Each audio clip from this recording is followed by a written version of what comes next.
That was until the middle of the night when I hear a knock on the door. At first when I heard this, I was super confused because I was still like half asleep, so I just thought I was dreaming. But then I heard it again, and as I'm slowly waking up, I see a shadow underneath the door moving. So I knew someone was actually there, and I didn't just imagine the sound. I checked my phone first before doing anything to see what time it is.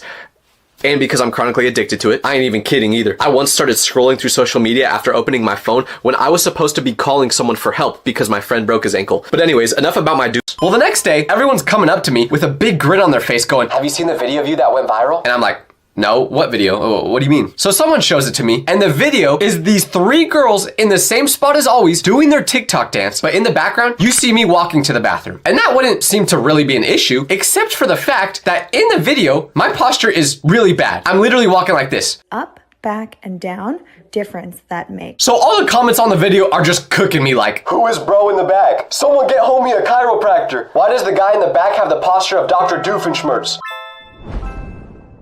But anyways, Patrick was somehow so lost during class that he would literally make the teacher rage quit. Like one time, we had a test that was timed. We only had 5 minutes to do it. And once the timer was up, you had to drop your pencils and turn in the test. So the teacher says to begin, and everyone is sweating, trying to finish before running out of time. And right when that timer beeps, the teacher says to drop our pencils. But then Patrick raises his hand. So the teacher goes, "Yes, Patrick?" And he says,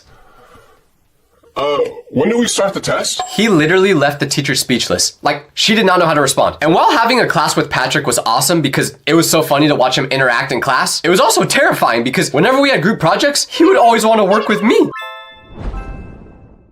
And just before I was about to leave, an old lady that looked just shy of 140 years old comes out slowly with a cane. You may think I'm being dramatic with her age, but I promise you I am not. I was genuinely looking around for a Guinness World Record plaque somewhere because I thought she had to be breaking some sort of record. I don't know who the owner of this hotel was, but making that poor lady work should have qualified as elder abuse. Now, after she got to the front desk, my first question to her, of course, was, what was it like when George Washington was president? And my second question was asking if I could book a room. But throughout this whole process, she wasn't saying a word. To be honest, I don't even know if she had the ability to speak anymore. But obviously, she knew I was there to book a room. So she stuck her hand out waiting for me to give her my credit card. And then once I paid, she gave me the key. She didn't even tell me the room number either. I just had to look at the number on the wall from where she got the key to figure it out on my own.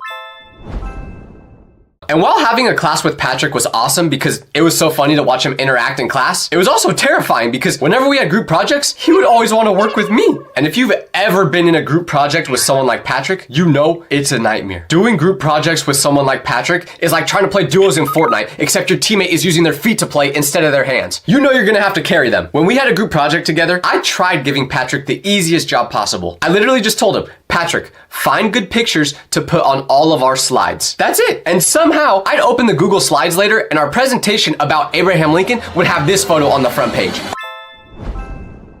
So I was just like, all right, I'm just gonna sleep in my car. But as I'm heading from the lobby to my car, I noticed that the third car of this mystery person was still there. But something was different, because you know what happened? The car changed parking spots. But not only did the car change parking spots, it was now right next to mine. So now I knew whoever owned this car was just in it, and it wasn't just an abandoned one like I figured. I knew it must have been the person that was at my door earlier. But the question was, where were they now? I wanted to see exactly what type of person I was dealing with, so I looked inside their car. But doing that